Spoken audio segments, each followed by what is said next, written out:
महिला ने अपने पति को कहा, पति थे चलो थोड़ी साड़ियां खरीद के लाएं 4-5 और 4-5 ड्रेस खरीद के लाएं। पति ने पत्नी का हाथ पकड़ा, अलमारी खोली रूम में अंदर, बोले कितनी साड़ियां हैं, गिन तो।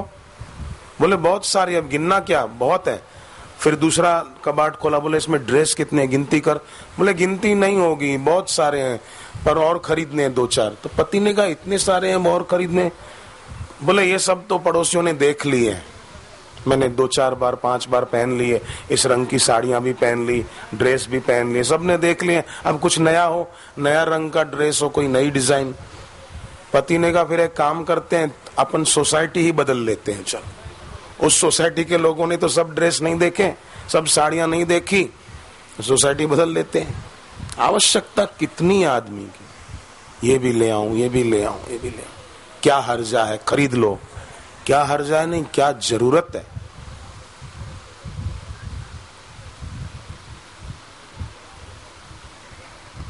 और आजकल तो कई बेचने वाले सेल्समैनशिप भी ऐसी करते हैं कि एक आदमी गर्मी में पंखे बेच रहा था, हाथ पंखे होते ना जैसे कुछ लोगों के हाथ में है हाथ पंखे, हाथ पंखे ले लो साहब, हाथ पंखे 20 साल चले ऐसे हाथ पंखे। तो एक सेठ ने आवाज सुनी, 20 साल चले हाथ पंखे, कमाल है। बोले हाँ गारंटी के साथ 20 साल चले ऐसे हाथ पंखे मेरे। तो उसने ले लिए 5-7 के, कई बार लाइट बंद हो जाती है तो जरूरत पड़ती है, तो ले लिए। पर अगले दिन ही 2-3 तो टूट भी गए, फट गए। कमाल है, वो कहता था 20 साल चलेंगे, ये तो दूसरे दिन ही टूट गए। फिर वो फेरिया निकला, हाथ पंखे ले लो साहब 20 साल चले ऐसे मजबूत। उसको बुलाया, तू तो कहता था 20 साल चलेंगे, ये तो 1 साल भी नहीं चले, 1 सप्ताह भी नहीं चले और टूट गए। ऐसे कैसे तू ठगी करता है? बोले साहब मैंने ठगी नहीं की। तो बोले साहब मैंने कहा 20 साल चलते हैं, ये तो टूट गया। बोले साहब इसको चलाना नहीं था हाथ पंखे को। तो बोले इसको खाली पकड़ के रखना है और अपना सिर हिलाते रहना है, 20 साल चलेंगे। अब बताओ क्या किया जाए ऐसे लोगों का? सेल्समैनशिप।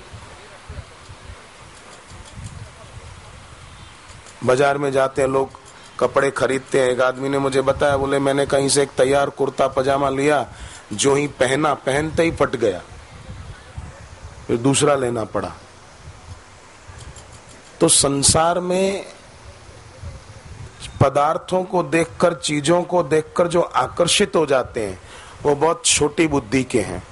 पर संसार की चीजों को देखकर जिसको आकर्षण नहीं होता, जिसको युधिष्ठिर और अर्जुन की तरह, द्रौपदी और मीरा की तरह ईश्वर की आवश्यकता महसूस हो, कोई चीजें खरीदने की आवश्यकता महसूस ना हो, गुरु से दीक्षा लेने की आवश्यकता महसूस हो, गुरुदेव के दर्शन की आवश्यकता महसूस हो, गुरु के सत्संग की आवश्यकता महसूस हो, समझो उसका यह आखिरी जन्म है, उसको मुक्ति का अनुभव होने वाला है। जिसको ऐसी इच्छा हो कि सावन का महीना है, मैं जप ज्यादा करूं, रोज 10 माला करते हैं तो अब 21 करूं, 51 करूं, चतुर्मास है मैं पूरा चतुर्मास जप ज्यादा करूं, समझो उसका यह आखिरी जन्म, उसको भगवत प्राप्ति इसी जन्म में होके रहे। दीक्षा लेने की इच्छा हो कि मनमाना जप तो बहुत किया, अब गुरु से दीक्षित होकर मैं जप करूं, इसको भगवान बोलते हैं संतुष्ट। और कोई आवश्यकता न रहे। जैसे भूख लगने पर रोटी की याद आती है, प्यास लगने पर पानी की याद आती है, ऐसे युधिष्ठिर को ईश्वर की याद रहती थी और ईश्वर की आवश्यकता महसूस होती थी।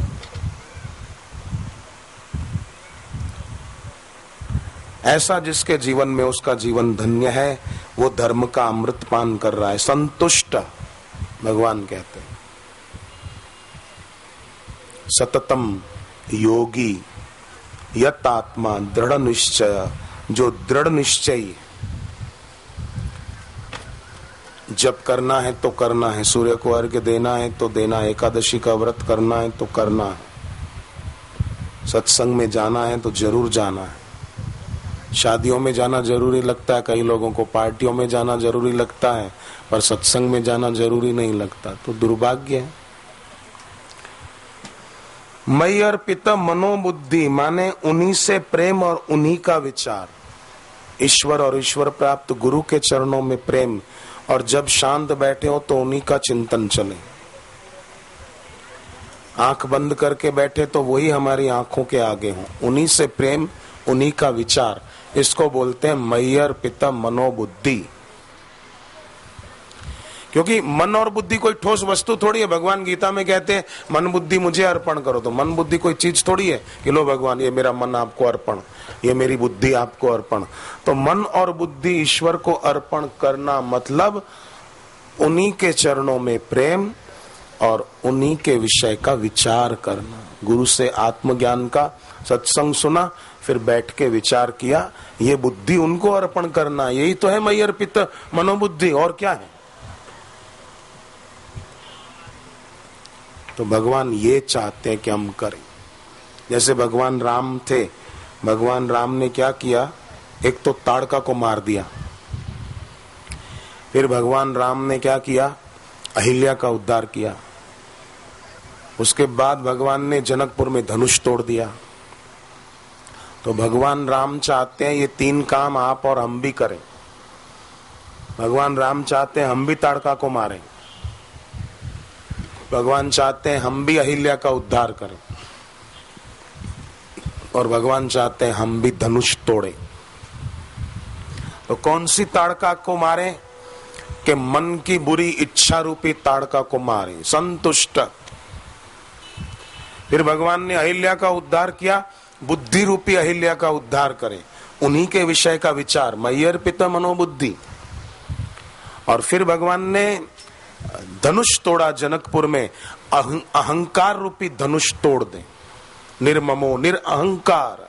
जैसे आप लोग यहाँ बैठे हैं, शरीर को गर्मी लग रही है, जिसको जहां जगह मिली बैठ गए, ये निरअहकार है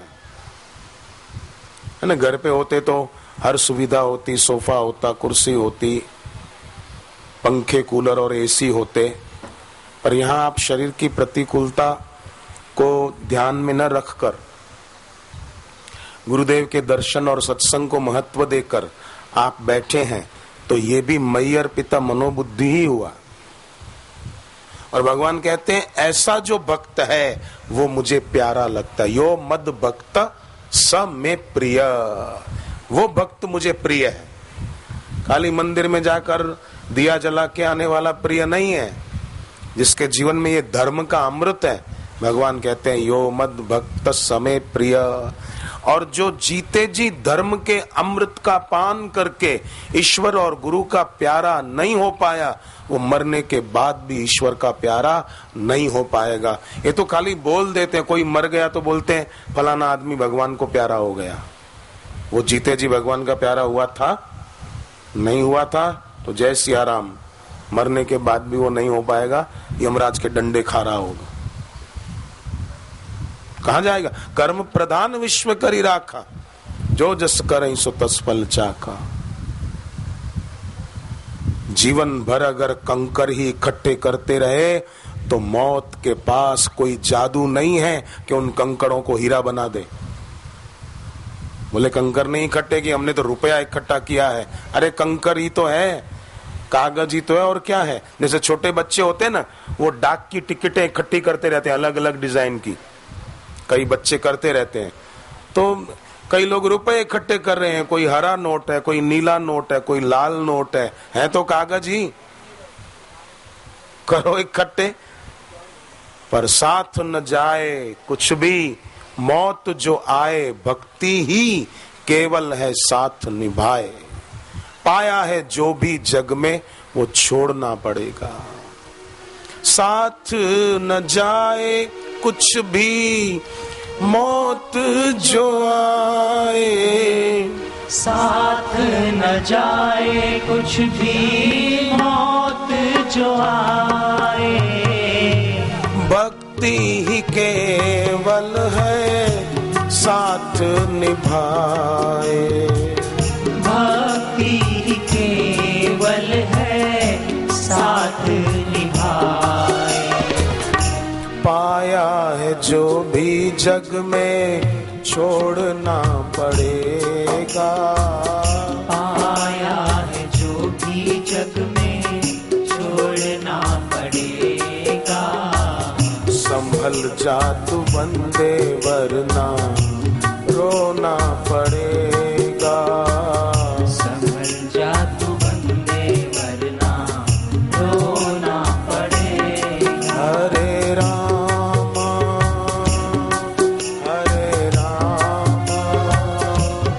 राम राम हरे हरे। हरे रामा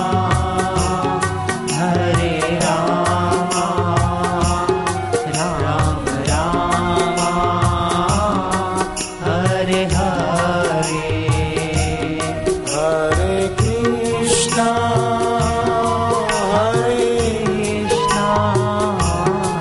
कृष्ण कृष्ण हरे हरे। हरे कृष्णा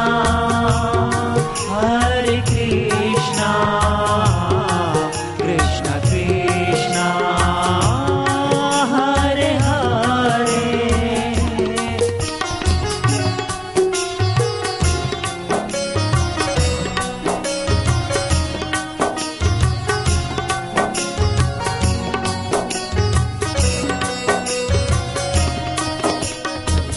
समय है थोड़ा तू पुरुषार्थ कर ले। समय है थोड़ा तू पुरुषार्थ कर ले।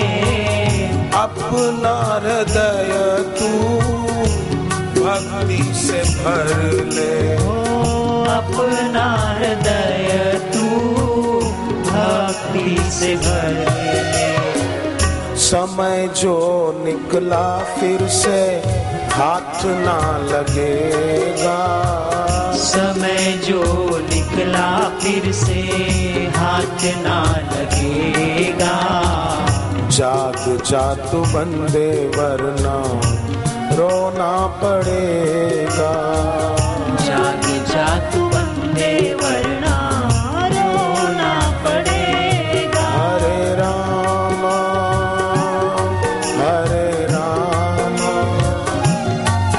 राम राम हरे हरे। हरे रामा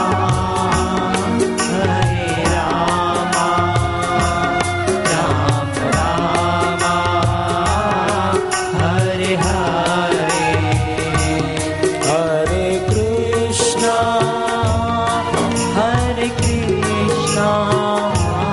कृष्ण कृष्ण हरे हरे। हरे कृष्ण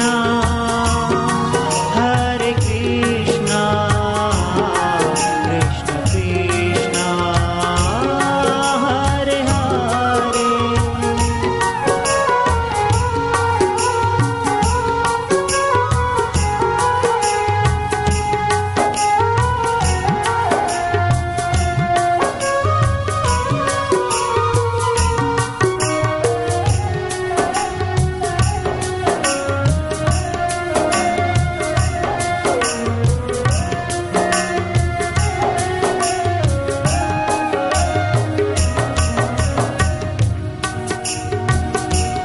हरि ओम हरि ओम हरि ओम।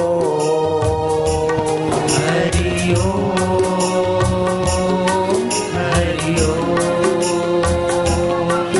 हरि ओम हरि ओम।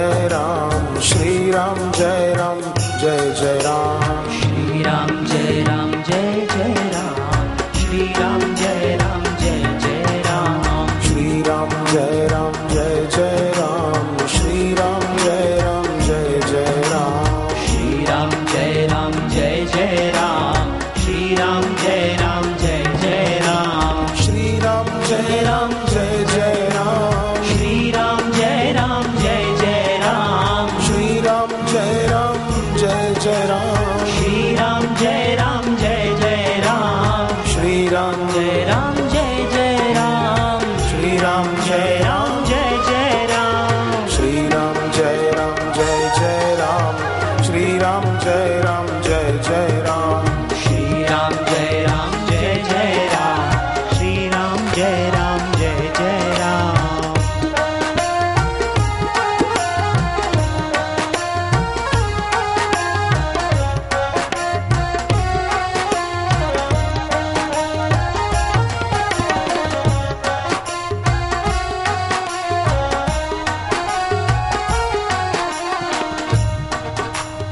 ओम नमो भगवते वासुदेवाय, ओम नमो भगवते वासुदेवाय,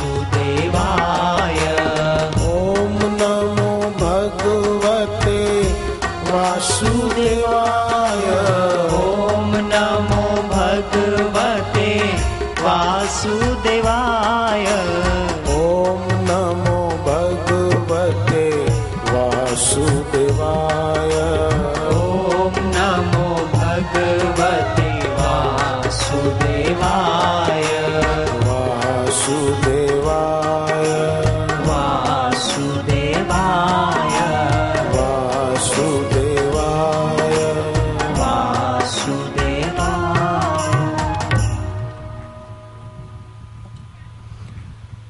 तो भगवान कहते हैं धर्म का अमृत है संतुष्ट रहना। जो व्यक्ति दूसरों से जुड़ा रहता है ना, वही व्यक्ति अशांत रहता है। दूसरी वस्तु व्यक्ति से मोह के कारण, आसक्ति के कारण दूसरों से जुड़ा रहा, वो अशांत रहेगा। और जो वस्तु और व्यक्ति में आसक्त नहीं, दूसरों से जुड़ा नहीं, वो शांत रह पाएगा। हकीकत में कोई जीवन में अयुक्त होता ही नहीं है, सिर्फ अयुक्त होने का भ्रम होता है कि मैं कहीं और हूं और वो कोई और है। न कोई और है, न हम कहीं और हैं।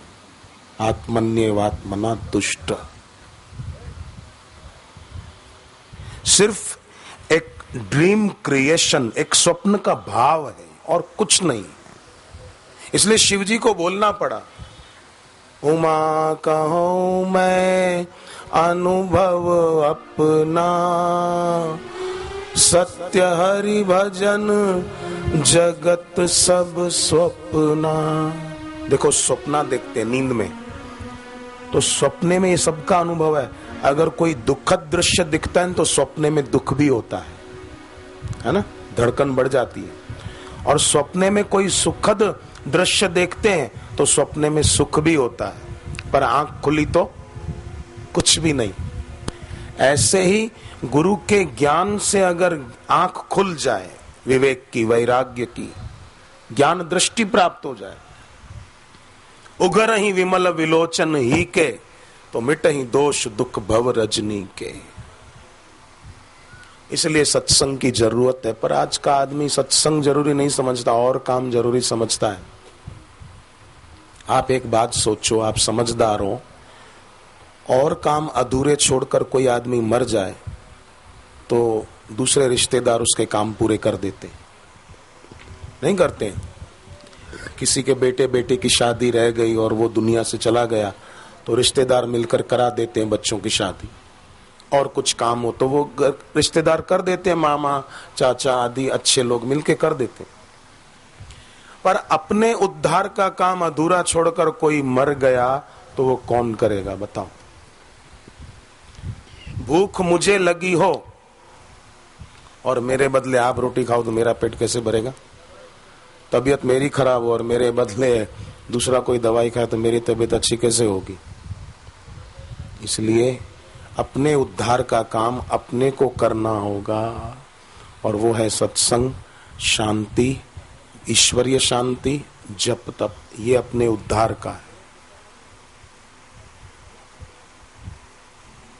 ये नहीं कर पाया तो बाकी का जो भी किया अंत में पाएगा कि अरे, जिसको हम संपत्ति मान रहे थे वो तो छूट रही है, और जो वास्तव में संपत्ति है और साथ चले वो पाई नहीं। मृत्यु के समय जो पीड़ा होती है ना, एक तो इसकी भी होती है कि हम जिसको संपत्ति मानते रहे वो तो छूट रही है और मृत्यु से छुड़ा नहीं पा रही है, और आगे की यात्रा कैसी हो क्या पता मरने के बाद। और जो वास्तव में संपत्ति है वो गुरु की शरण में बैठ के पाई नहीं।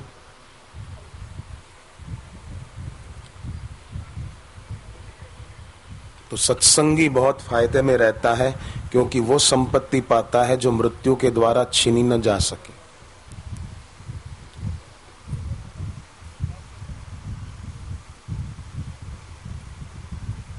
बहुत गर्मी लगे ना तो नाक का दायां स्वर बंद करके बाएं स्वर से श्वास लेना चाहिए,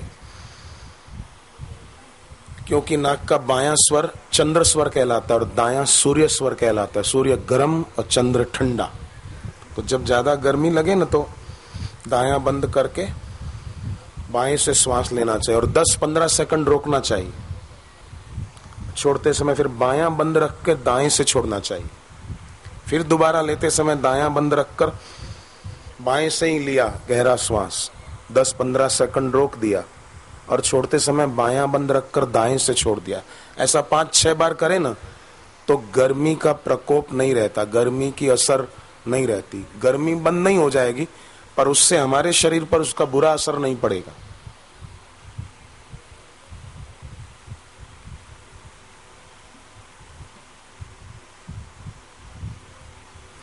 जैसे रात को सोते हैं तो दक्षिण दिशा में सिर करके सोएं रोज, तो स्वास्थ्य बढ़िया रहेगा,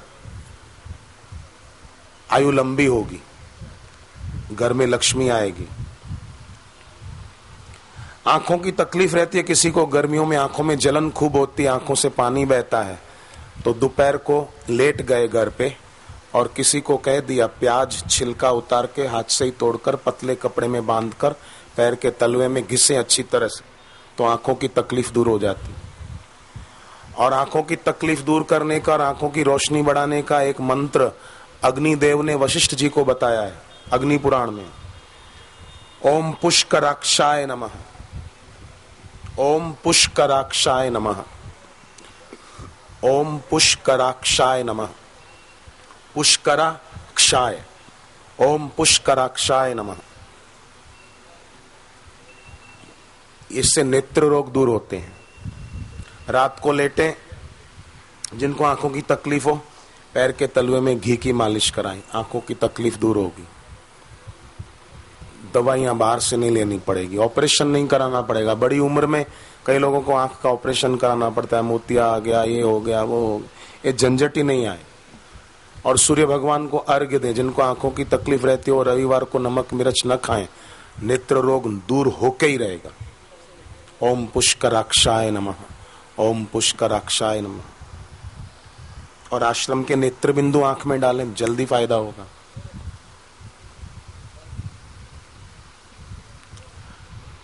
अगर डर लगता है किसी को, कई लोग होते हैं भयभीत बहुत होते हैं, रात को कोई डरावना सपना देखा चौंक गए, डर गए कि ऐसा हो तो नहीं जाएगा।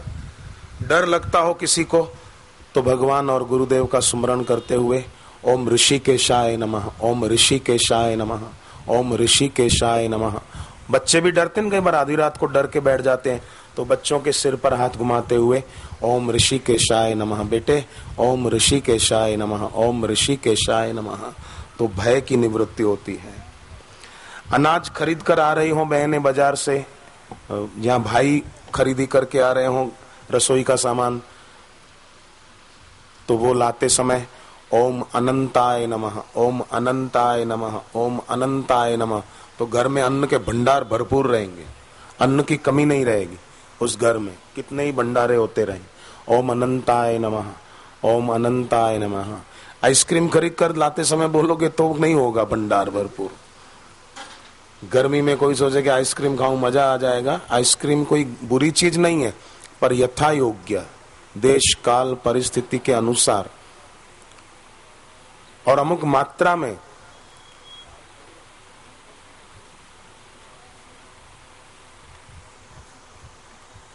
पर मावे की मिठाइयाँ, पनीर और पनीर से बनी हुई चीजें, अचार, ये राजमा, सोयाबीन, ये खाने से जानकार वैद्यों का कहना है कि बहुत नुकसान होता है। आगे चलकर हार्ट की तकलीफ होती है, किडनी की तकलीफ होती है, खट्टी चीजें ज्यादा खाओ तो लीवर की तकलीफ होती है।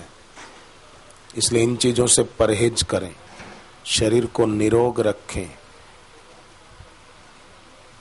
अपना पैसा दवाओं में क्यों जाए, अपना पैसा अस्पतालों के चक्कर काटने में क्यों जाए, अपना पैसा अच्छे काम में लगे, बच्चों के लिए जमा हो, बच्चियों के लिए जमा हो,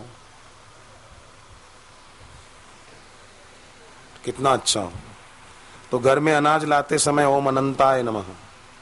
खराब सपने जिनको दिखते हो या डरावने सपने ज्यादा दिखते हो तो ओम नारायणाय नमः, ओम नारायणाय नमः, ओम नारायणाय नमः, ओम नारायणाय नमः। ये अग्निदेव कह रहे हैं वशिष्ठ जी को, बड़ी ऊंची परंपरा से ये ज्ञान आया है। ओम नारायणाय नमः। बच्चे पढ़ने में कमजोर हैं तो उनको सारस्वती मंत्र दिलाएं। गुरुदेव बच्चे बच्चियों को सारस्वती मंत्र की दीक्षा देते हैं। नहीं, उस खंबे पर ही लगाओ ना, उस वाले पर, तो इधर वालों को सबको हवा आएगी। उस पे रखो तो इधर वालों को सबको हवा मिलेगी। तो सारस्वती मंत्र जप करें बच्चे बच्चियां। और ये अगर ज्यादा कमजोर हो तो ओम है ग्रीवाय नमः। ओम है ग्रीव भगवान विष्णु के 24 अवतारों में से एक हुआ है ग्रीव अवतार ईश्वर का। ओम है ग्रीवाय नमः। वेदों को चुरा कर ले जा रहा था हिरण्यकश्यपु का भाई। नहीं, वो कथा अलग है, पर ये हैग्रीव अवतार भगवान विष्णु का हुआ था। तो बच्चे विद्या प्राप्ति में सफलता पाएंगे। फिल्म के गाने सुनेंगे तो बुद्धि बिगड़ेगी, गाएंगे तो बुद्धि बिगड़ेगी, संस्कार खराब होंगे। पर ओम हैग्रीवाय नमः विद्या प्राप्ति में सफल होंगे और सारस्वती मंत्र की दीक्षा ले लें। जीवन अनमोल मिला है, मौके को मत खोना। यदि भटक गए इस जग में तो जन्मों तक पड़ेगा रोना।